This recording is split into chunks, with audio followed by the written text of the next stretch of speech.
Alors l'idée de cette exposition, c'était vraiment de rendre le plus accessible possible ce qui se fait actuellement dans la grotte des Plins et de permettre finalement d'accéder à ces questions plutôt pointues à un public le plus large possible.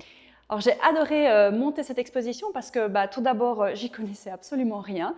Donc j'ai dû me documenter, discuter avec un certain nombre de spécialistes et finalement le rendu est, je pense, à la hauteur avec tout plein de médias divers et variés qui sont attractifs et ludiques.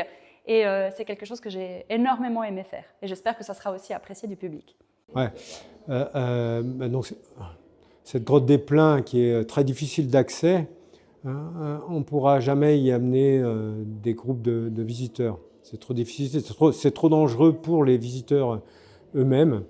Alors l'idée, c'était, si on ne peut pas amener les gens à la grotte, c'était de faire venir la grotte aux gens. Et puis je pense que dans le cadre de cette exposition, on a réussi le pari. Les gens peuvent prendre connaissance de la cavité, que ce soit via les panneaux explicatifs, via le matériel archéologique exposé, et surtout via la réalité virtuelle avec laquelle on peut se balader dans l'exposition. Je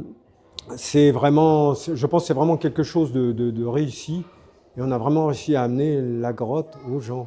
Apparemment, ils ont l'air contents en plus.